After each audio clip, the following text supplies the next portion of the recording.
Bueno, buenos días a todos. Eh, Sé que alguna vez dije, en alguna esta semana dije que por ahí ustedes tenían que estudiar Fiebre del libro directamente, pero bueno, hice una pequeña charla, para, digamos, aclarar algunos puntos de esta signo tan frecuente y a veces tan difícil de aclarar. Eh, a ver, primero definamos las cosas. Definiciones, entonces. Fiebre es tener más de 37,3 en cavidad bucal, 37,3, otros 37,5 en cavidad bucal.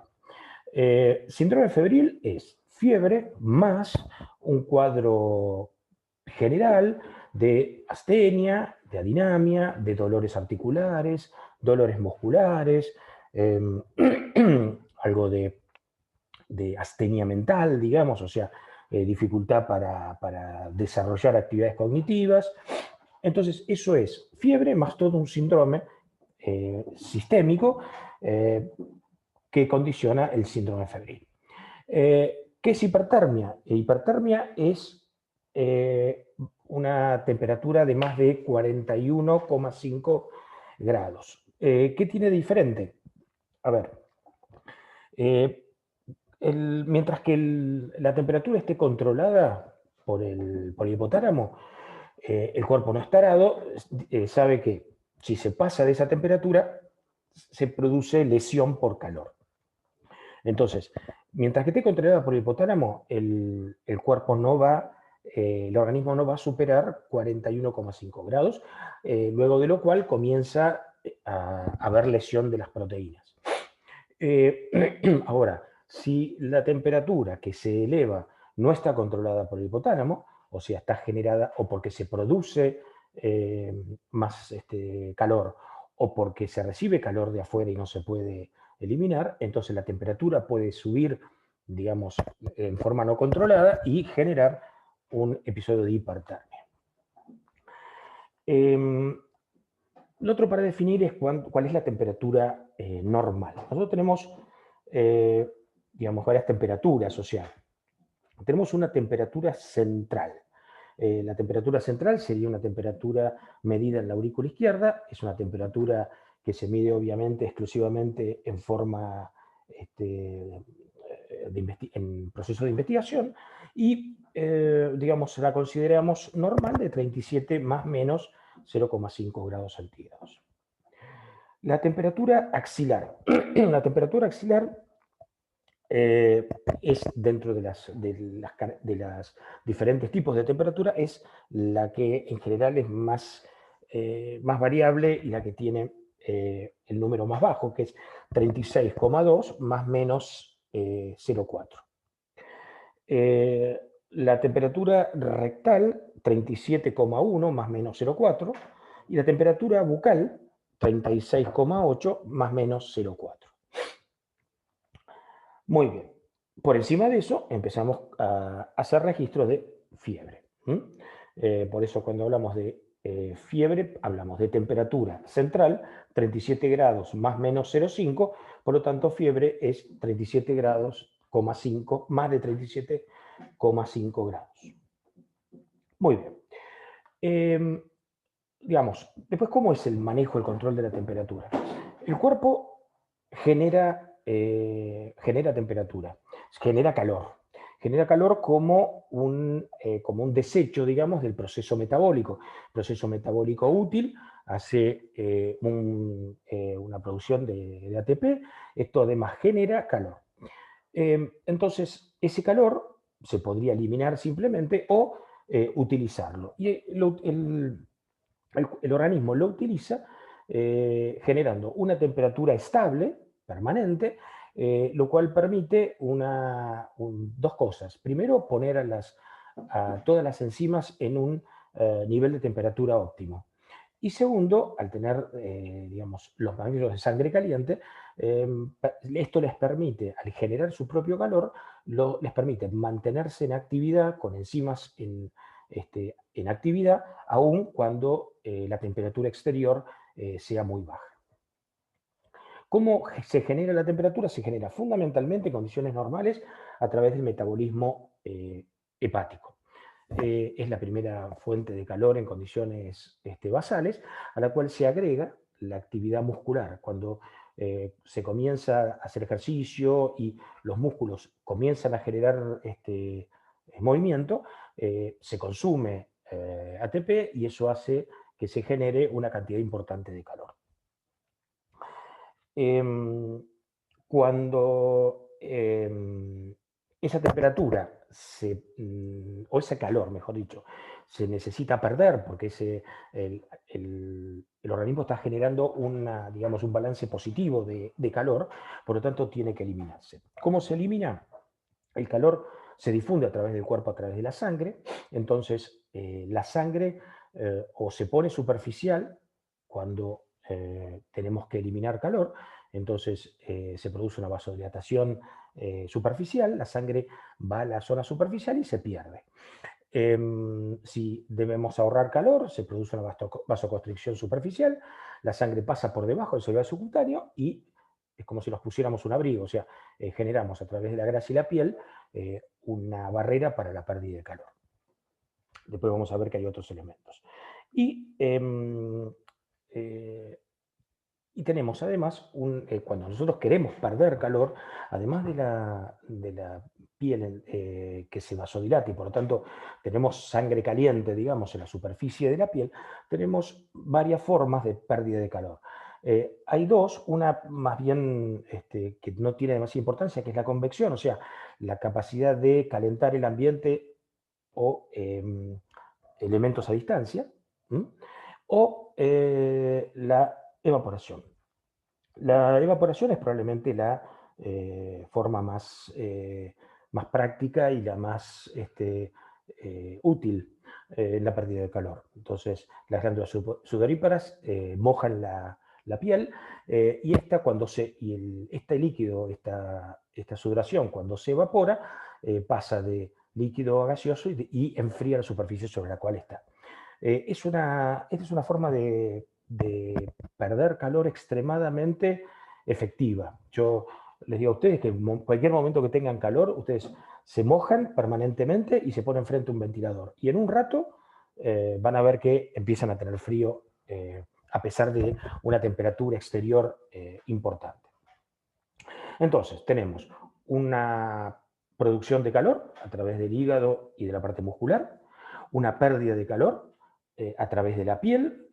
Si la pérdida tiene que ser mayor, la sangre va en su forma superficial y se transpira. Si la pérdida de calor tiene que ser menor, la sangre va por más profundo, por vías más profundas y además está la piloerección, que también, digamos, en los animales, no tanto en nosotros, también aumenta la aislación, digamos, de la piel y superficie. Y además de la producción y de la pérdida, tenemos un control. O sea, en el hipotálamo, el centro hipotalámico recibe aferencias nerviosas de la zona del cuerpo y además sensa la temperatura de la sangre que rodea la zona del hipotálamo, con lo cual tiene dos aferencias, para lo cual regula la producción o la eliminación de calor de acuerdo a la cantidad de calor que tenga el cuerpo. Hablamos de fisiopatología, o sea, cómo se produce la fiebre.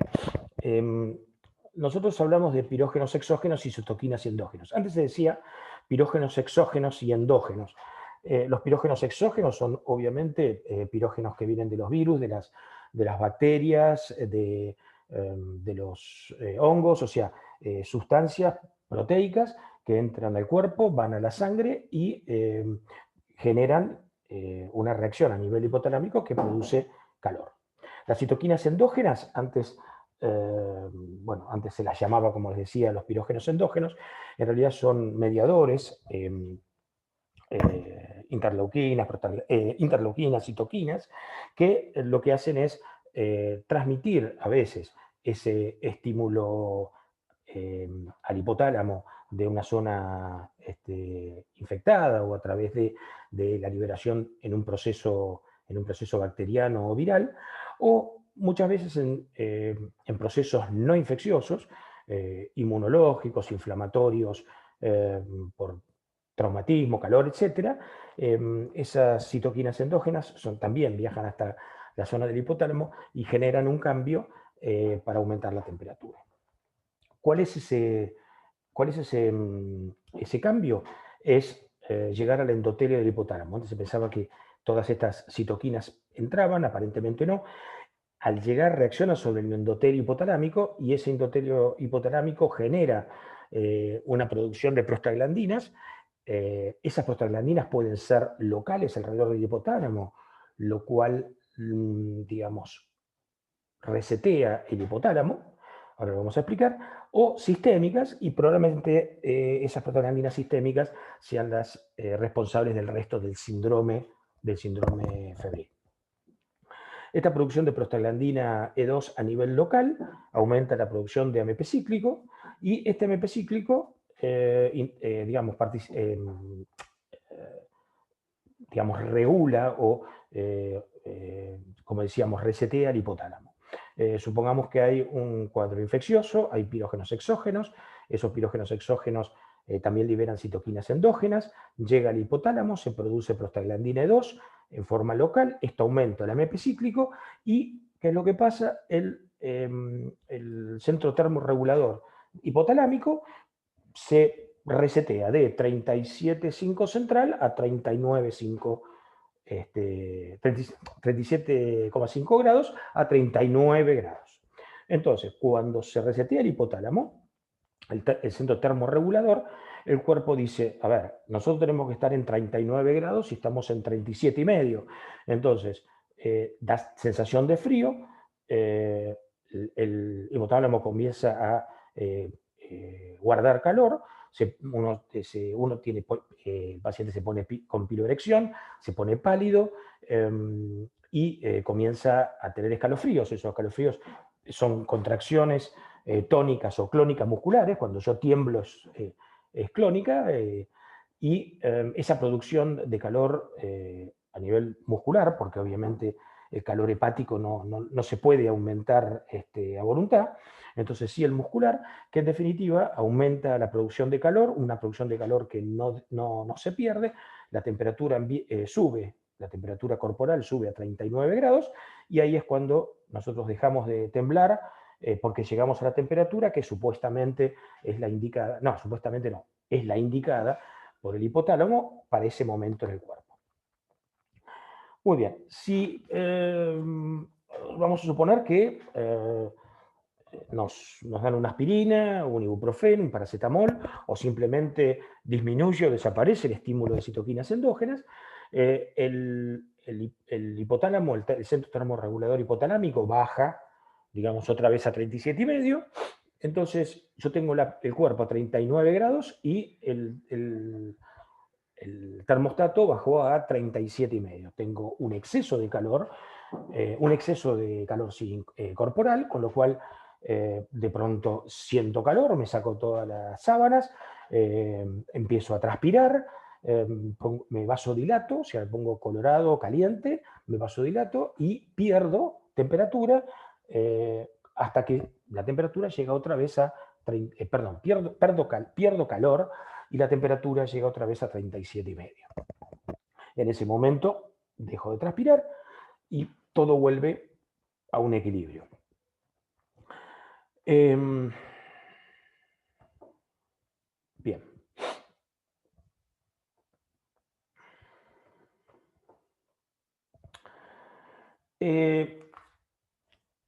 Eso es el manejo, digamos, de la fiebre. Fiebre normal, habitual, producida por sustancias, pirógenos endógenos o exógenos, que está regulada por el hipotálamo. Ahora, supongamos que no es un problema de regulación hipotalámica. Ahora supongamos que es el 4 de enero, hay un paciente por ahí añoso que está en su casa, que en realidad tiene techo de chapa, con un calor afuera de 39 grados, más la chapa al sol, entonces hay una enorme cantidad de calor extracorporal. ¿Eh? Entonces, ese aumento de calor comienza a generar digamos, un golpe de calor. El golpe de calor lo que hace es alterar el control del calor corporal, o sea, el paciente no pierde calor. Este paciente en estas condiciones, cuando empieza con golpe de calor, ustedes lo tocan, está caliente, pero no está transpirando, no está perdiendo calor que debería estar, le toman la temperatura, tiene 42 grados. O sea, el aumento de temperatura no está generado por un reseteo del termostato, sino por un exceso de calor corporal externo, con lo cual la temperatura puede subir en forma incontrolada, sube por encima de 41,5 grados y se nos empiezan a achicharrar las proteínas como un huevo duro, digamos, ¿no? Entonces, ¿qué esto puede generar? Puede generar una lesión por calor, ¿eh? Lesión por calor, independientemente de la causa que lo produzca. Entonces, puede haber exceso de calor exógeno, o puede haber calor endógeno. Por ejemplo, en un ejercicio intenso, en las reacciones a unas determinadas anestesias, se produce una contracción permanente de los músculos, lo que genera una enorme cantidad de calor que no puede ser eliminada. Entonces, ya sea por calor endógeno o calor exógeno, la temperatura aumenta y puede generar, esto se llama hipertermia. En cuanto a las curvas de temperatura, tenemos la cuartana, por ejemplo, cada 3 días de paludismo, la fiebre continua, o sea, una fiebre alta en forma permanente, una temperatura intermitente, o sea, que va desde la normalidad a la fiebre en forma secuencial, una fiebre remitente es una fiebre que es una temperatura que siempre está por encima del normal, aumentando o disminuyendo. Estas curvas tenían quizás más importancia antes, ahora alguna cosa por ahí les puede servir, pero en general no se utilizan como para hacer algún diagnóstico en base a la curva de la temperatura, no solamente con ello por lo menos.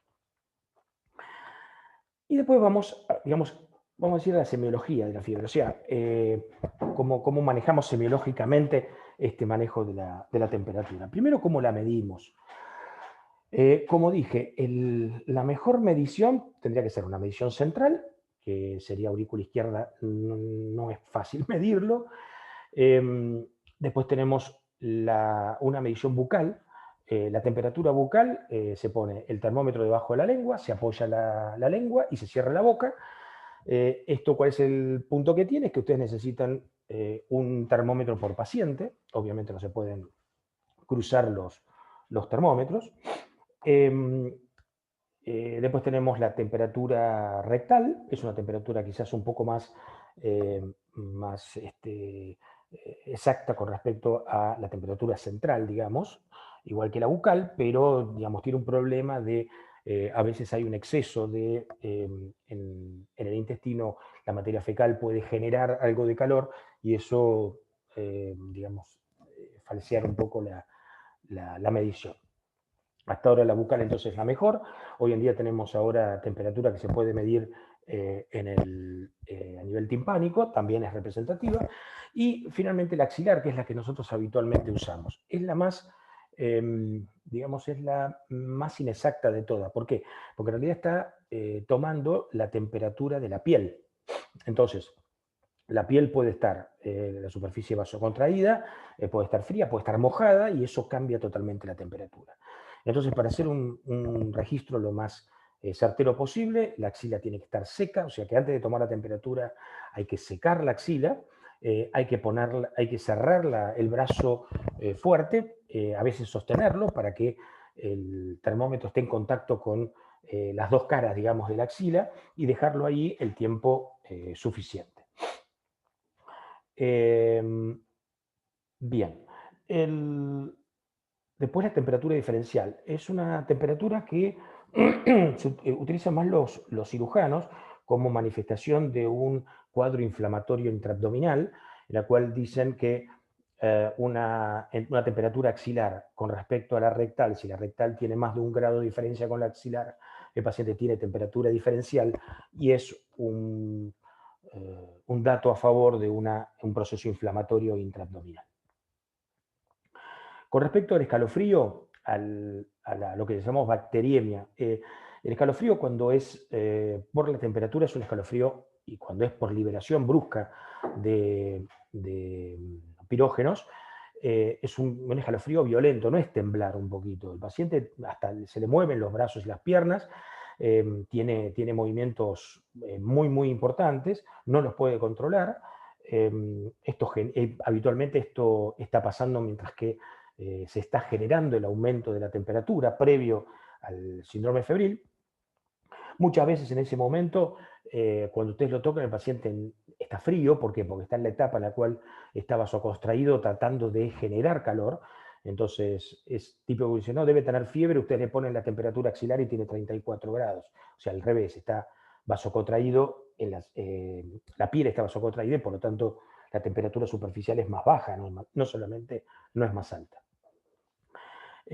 Con respecto a la frecuencia cardíaca, en general se dice que por cada grado que sube la temperatura aumenta la frecuencia cardíaca 10 latidos por minuto, solamente dependiendo digamos, del estímulo que genera el aumento de la temperatura, el estímulo a nivel de la frecuencia cardíaca por aumento metabólico, digamos. El ritmo circadiano tiene bastante importancia, y más cuando uno trata de ser más preciso con la temperatura. Habitualmente la temperatura es más baja a la mañana, es más alta a la tarde-noche, y eso también a veces se respeta con respecto a la fiebre. O sea, los pacientes tienen más fiebre, tienen fiebre tanto a la mañana como a la noche, pero tienen más fiebre a la noche que a la mañana, o a veces los pacientes tienen uno espera que la temperatura les suba, a veces solamente a la tarde-noche. ¿Por qué? Porque están respetando el ritmo circadiano. Si la fiebre tiene un estímulo muy importante, el ritmo circadiano se pierde y es un signo que, digamos, el proceso inflamatorio tiene mayor significación. Cuando hablamos de fiebre aguda o fiebre de origen desconocido, fiebre aguda, fiebre de comienzo rápido y habitualmente de resolución rápida también. Cuando hablamos de fiebre de origen desconocido, es todo un tema que, digamos, se discutió mucho por muchos años. En realidad, hoy en día ya tiene una serie de características que tratan de determinar un cuadro en el cual la temperatura es prácticamente la única manifestación clínica de una enfermedad determinada. O sea, son pacientes que tienen fiebre y nada más. Cuando uno los evalúa, a veces la fiebre no tiene un origen muy claro. Esa fiebre, a pesar de estudios importantes, no se llega a la causa, y cuando pasan 3 semanas, el cuadro clínico se le toma el nombre de fiebre de origen desconocido y entra en un protocolo de diagnóstico un poco más estricto. El diagnóstico de fiebre de origen desconocido es más de 3 semanas de fiebre, más de 38,3 en por lo menos 2 oportunidades, que el paciente no esté inmunocomprometido. Hoy en día los pacientes, hay cada vez más pacientes inmunocomprometidos. Digamos, por ejemplo, por la gran respuesta que tienen, por ejemplo, los tratamientos antivirales, antirretrovirales en pacientes con HIV, cómo los pacientes tienen una evolución muchísimo más larga en los tratamientos en las enfermedades autoinmunes o las enfermedades oncológicas. O sea, hay cada vez más pacientes que son inmunocomprometidos y eso hace que, digamos, la evaluación de la fiebre de un paciente inmunocomprometido sea distinta del paciente con compromiso, sin compromiso de su inmunidad.